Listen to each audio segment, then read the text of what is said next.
दादी के हाथों का जादू और खुशबू से महकता घर, माँ की मुस्कुराहट और खाने की सुगंध। MDH गरम मसाला, क्योंकि हर रिश्ता है स्वाद से जुड़ा। See viewers, the success of Operation Sindoor has established India on the map as a military superpower. But at the end of the day, two things are linked: economic power and military power.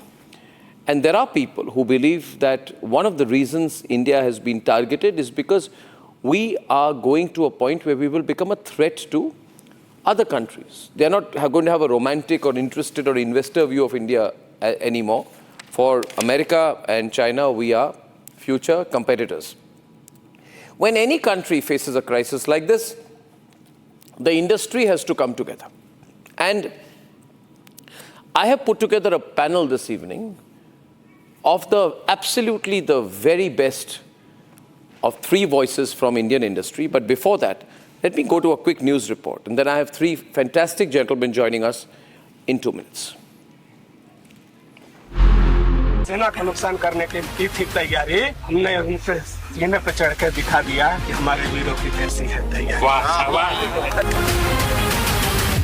India's industrial sector once again emerged as a pivotal sector that empowered India's Operation Sindoor unlike never before. From impregnable defense in the skies, the highlight has been the stellar performance of the indigenous air defense weapon system like the Akash system.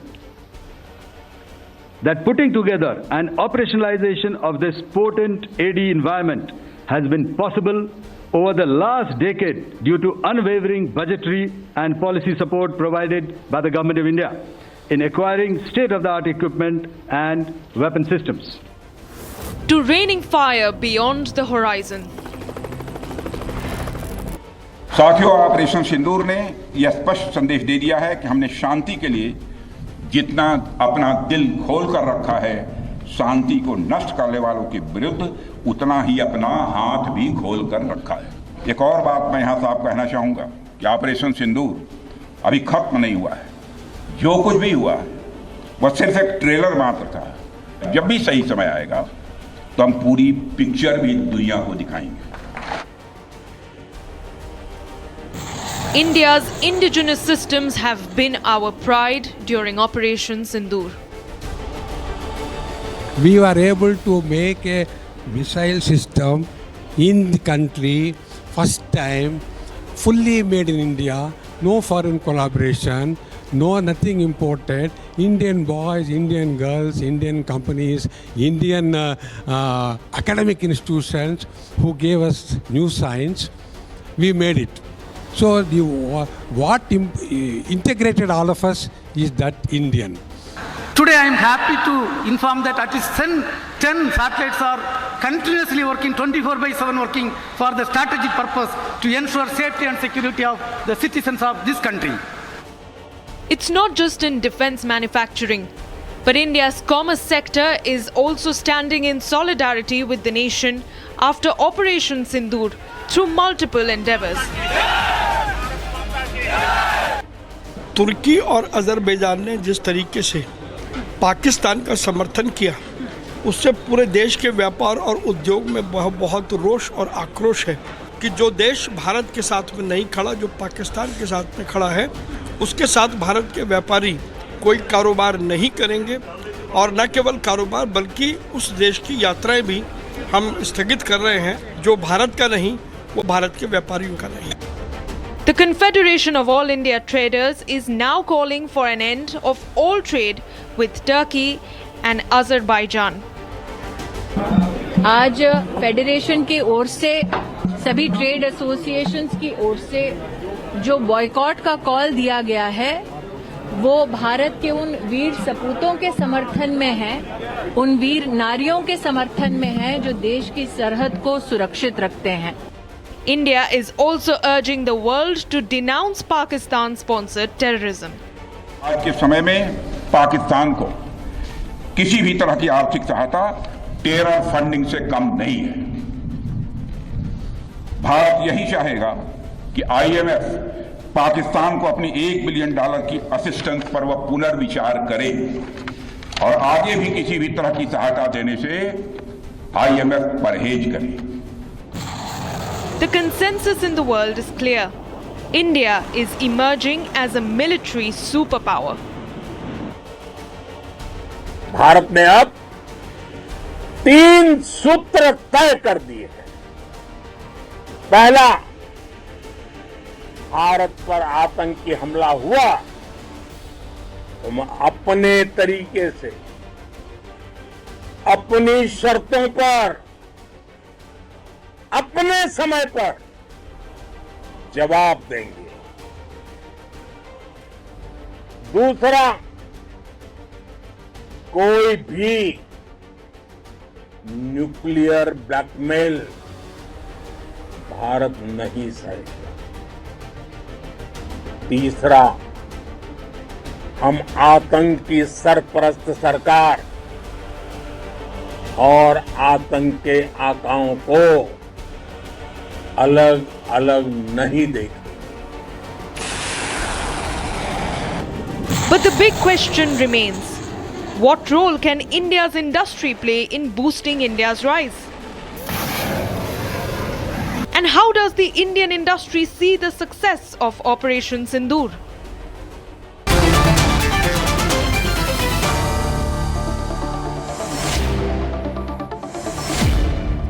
Mr. Baba Kalyani is Chairman and Managing Director of Bharat Forge, ladies and gentlemen. And Bharat Forge is a flagship company. It plays a very important role in all key sectors, including engineering, metallurgy, manufacturing, defense. R. Mukundan is Managing Director and CEO of Tata Chemicals, and he's also the Vice President of the CII. And my first question is to Sanjeev Puri, who besides being the Chairman and Managing Director of the FMCG giant ITC, is also the President of the CII. Thank you, gentlemen. You are all the distinguished leaders of Indian business. It's a privilege to be with you. Mr. Puri, no industry and no business nowadays can happen in the absence of some link with India's geostrategic pursuit, what we want to be as a nation. And as we become a rising power, naturally, global dynamics will play a role in shaping Indian industry, guiding, and also sometimes limiting. Like we've seen the Turkey situation, where industry is pulling back on its own. So I want to just give a broad question to you to start with. How do you view the role of Indian industry to strengthen the hands of the country at a time when we are in for what will be a protracted conflict, as Rajnath Singh has indicated today? Thank you. Thank you, Arnab, for having us on the program. Let me start first by, congratulating the Honorable Prime Minister for his very swift, decisive, and impactful action, and doing it in a way that demonstrates India as a responsible global leader. The actions are very targeted, measured. It was targeted to really eradicate or decimate the launch pads of terrorists or the terrorist training camps, very targeted and measured. And I think they were very, very effective, really demonstrated to the world that India has zero tolerance for terror. I think the response to provocations were also very swift and impactful, again, very measured and targeted, so that the common man was not harmed. And I also like to commend the armed forces for the dedication, the exemplary manner in which they have executed this whole Operation Sindoor. And I think they have brilliantly handled the communication also, unlike what we saw on the other side, where people were rushing to the media even before facts were verified or misinformation was being spread. Here, they were very systematic coverage, very well verified, and enough evidence was given. And this is something that's been substantiated by, independent sources also, that India's strikes were impactful. Now, what came out also was that the indigenous defense systems in India worked very well. They were very effective. They inflicted significant damage, and this is evident from a lot of images. So I think India's defense sector, I think, has transformed over the last several years. And on this is, I think, again, like to congratulate the Honorable Prime Minister, because it was his vision to make in India, to establish a very strong defense industry in India. He had the foresight that this is important for India's, equally important for India's progress, and we have come a long way. I think this is a time when certainly the journey, of course, needs to continue, and we must all rededicate ourselves to building this industry as an even more formidable strength. So that's one clear area where industry can contribute. Secondly, is I think what is important is that, of course, all members of CII and CII recognizes that national priorities come first, national security comes first, everything else is second to it, and we are completely aligned to it. And to support that, I think what we require is a very resilient economy. We require an economy that can, not only grow very at an accelerated pace, an economy that is inclusive, but also an economy that is resilient. And that's been very clearly demonstrated even in the conflict that happened recently. Not much, there's hardly any impact on the industry, barring some disturbances that happened during the specific events that unfolded on 3 days. But otherwise, everything was absolutely, industry was absolutely operational as they were on any other day. So that's the kind of industry we need to build. We need to build supply chains that are more and more resilient, that are more and more make in India, that have lesser interdependencies, particularly from countries that work against India's national interest. And more we make in India, I think our supply chains will become more and more resilient. And equally, with the strength of our own competitiveness, I think India has the potential to become an economic power. It's already the 5th largest economy, nearly going to be or very close to the 4th, and will be the 4th very soon. And it's a consumption-driven economy. Exports is about 12% of our GDP. But I think here is an opportunity, given the strengths of India, given the policy reforms that have happened over several years, that India can emerge as a very strong player, as a global hub for manufacturing. It's already starting to do it in certain sectors. Defense is one remarkable example. From hardly anything, we're talking about 24,000 crores in the last year, and electronics is another interesting sector. But there are many more areas that we can do it, and we have the capacity to do it. On services, we are already a global hub of not only basic services, but value-added design services, and it's continuing to accelerate. So India can really emerge as a global powerhouse of services and manufacturing, leverage its capacity to produce at scale, to produce economically, leverage its demographic dividend, leverage the STEM talent we have. Yes. I think these are the other areas that industry can play an important role in building the resilience of the economy. I'm happy to see the kind of involvement that you have in the national effort here.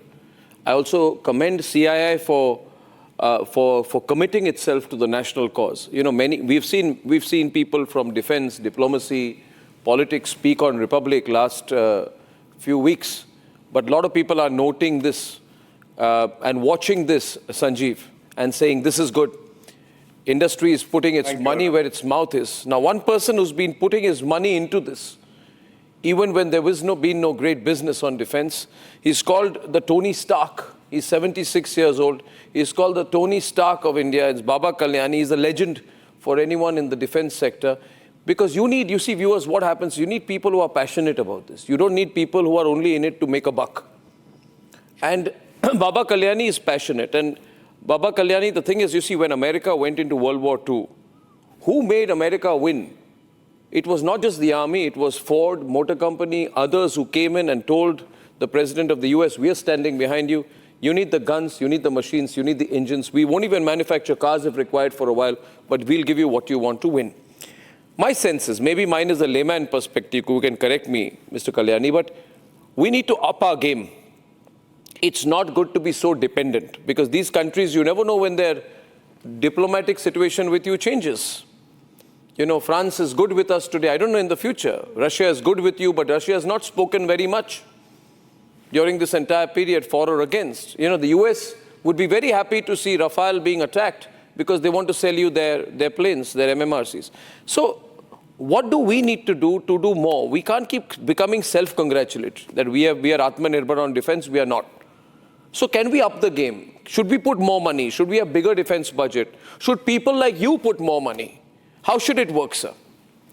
Well, thanks a lot. I think your comments are absolutely right, on the spot.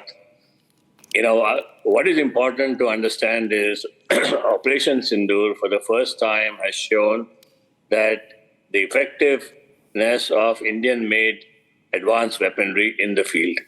We have never had a chance to use Indian-made advanced weaponry in actual conflict situation, and this is the first time we have used it in a conflict situation, and very successfully. So I think that should give everybody a lot of comfort and a lot of sense in terms of doing more. I think we have to recognize that all this can only happen with the right policy perspectives, which is already there. The Honorable Prime Minister's policy on Atmanirbharta, and how well executed by the Ministry of Defense, the Honorable Raksha Mantri and his colleagues.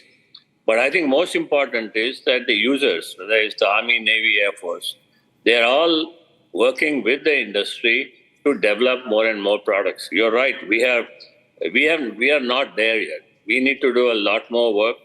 But, this is what we've been able to achieve in about 7-8 years after policy reforms took place in about 2016-17. So I think it's been a great achievement in the 7-8 years. We have gone from conventional kinetic weaponry to technology-driven weaponry. A lot of these things are now made within the country. We are exporting a lot of products. We are our company is one of the largest exporters of defense products from India into Europe. And but we have a long way to go. We have to develop our own aero engines for the fighter jets. We have to develop our own precision control guidance systems. But I think this will all happen. This will all happen very rapidly. It's not going to take us 15 more years to make this happen. I think, and the private sector gets involved along with the government, along with the public sector. There's a lot that comes on the table. A lot of talent comes on the table. A lot of quick decision making, and all of us are investing a lot of money in R&D, a lot of money in technology development. I mean, even in our little company, we have got almost 500 people working in developing technology in this area, in many different fields. So we are all working, and we are only doing it because we want India to become strong. Of course, we have to make sure that the business works, but I think that is second priority. First is the country needs to become strong.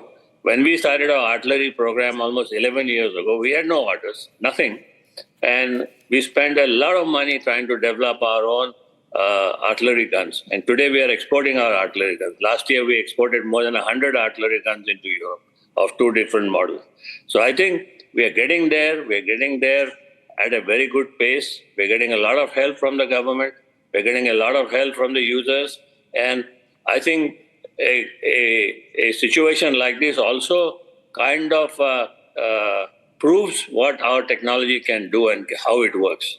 So I'm very confident that we will move in the right direction very soon. Sir, I was so upset, Baba Kalyani ji, when I felt that America was pulling back the delivery of its engines, for Tejas. You obviously know about it better. But when will we not? No country should have that leverage on us. No? I mean, we should always have a domestic option to everything. Layman question, if we can build the best rockets, why can't we make fighter engines of that scale and quality? Of course, we can make fighter engines. There's nothing very complicated about it. It's a complex system, yes. It's a lot of engineering. Would Baba Kalyani be moving in that direction with others? Would the Tata Group get into it? You see, we'll feel more able because this requires big capex investment. Only the big guys can do it. I think, we have to form a consortium of 3-4 companies and make this happen. We have to take it as a national project and make this happen. This is not something that just can be done by one company or the other. Even anywhere in the world, this has always been a group of companies coming together and making things happen, especially in fighter jet engines and products like that. Important point. You know, this can't happen with domestic competition. It's a national interest project. Yes. Mr. Mukundan, Baba Kalyani, why do I have a feeling you know a lot more than you're revealing tonight? You know, I have this feeling, Sanjeev, you know, all I've learned in my years of journalism, read the person's body language. I have a feeling you guys know a lot more. It's good if you don't tell us, it's good. But I am getting a sense that the people on the screen, they're willing to put their skin in the game. I mean, this is we're all doing it, and you know, I can't tell you all the details because a lot of these things we are prohibited from talking in the system, but I can assure you that there's a lot of work going on in every industry, in every large company, and everybody who's involved. That's very good to hear. So one question, Mr. Mukundan, which is on people's minds is, people have come together. I just did a huge program here in my Republic campus called the Nationalist Collective. And I can tell you, there was such high viewership because the sense of nationalism is so overwhelming. People are talking about both discipline and sacrifice and Balidan. Now, is industry at any point nervous? You see, because conflicts can impact business. We are told that Trump uses trade for diplomacy, but I actually believe he trades diplomacy for trade. You know, he's not doing, everything he's doing is for trade.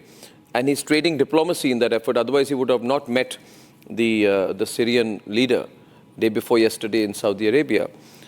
Straight question to you, Mr. Mukundan. Is industry nervous about the economic or business ramifications of India being in a conflict situation?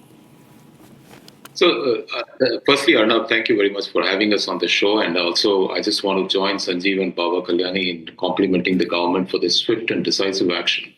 Let me just say, at CII, a couple of days after Pahalgam, we had a meeting in Bangalore. There was a spontaneous outpouring of grief and shock at what had happened in Pahalgam. And I think our fight right now is not fight for anything beyond achieving ultimate peace. I think we are all fighting a war towards peace, and I think that must be recognized. And it's a just case. And clearly, I think if you really look at economic development really happens when there is continuous peace over a long period of time. And if few days of unease is there to achieve that ultimate peace, I think we are all willing to walk together. I've seen this industry come together as never before, uniting behind the government, uniting behind our nation to make sure that our resolve that we will not tolerate a terror on us. We will want to give it a befitting reply. And this is a kind of a position which our country must take, especially because at the end of the day, we can't have hapless citizens losing their life. And I think we need to protect ourselves. I think first state of any nation in rising up as a nation is to protect its own citizens. So we've done the right thing. And I think the other thing which government has also done is it has gone about the whole process in a very transparent manner. It has not done this in a unplanned way. There was a whole series of set of actions which were planned. Industry was informed well in time. We were told what steps to be taken. In fact, my plant is very close to the border, 80 kilometers as crow flies from Karachi. We were actually given all the protocols, what we need to do. And we went about our business in a very, very steady and very regular manner. In fact, everything worked for us, even right through the blackout, right through the period. Our plant kept producing. We kept shipping our products to our customers, and we didn't miss a heartbeat here. So I think I must also say that the way we were kept in the loop, the way we were taken into confidence, the way the actions were communicated, I think that goes to a long way to compliment the government on this. And I think coming out of it, all of us can feel proud that we will now be able to hold our head high and also export, also engage with the external world with a sense of confidence. So really, this was a must-do action to get peace. This is not an action for anything other than that. So I think it's a very positive action in my view. Well, Mr. Mukundan, this is very reassuring. Baba Kalyani, I'm sure that you're going to play a critical role, and Sanjeev Puri heading CII. Thank you for giving us that sense of assurance. I'm sure this conversation will be very, very useful for people tracking, and it's rare for industry to speak up. I'm glad you spoke up. Thank you, gentlemen. Thank you very much. Ladies and gentlemen, that panel was from CII. We thank them for that. ये है secret recipe MDH का जीरा सब जल जीरा मसाला।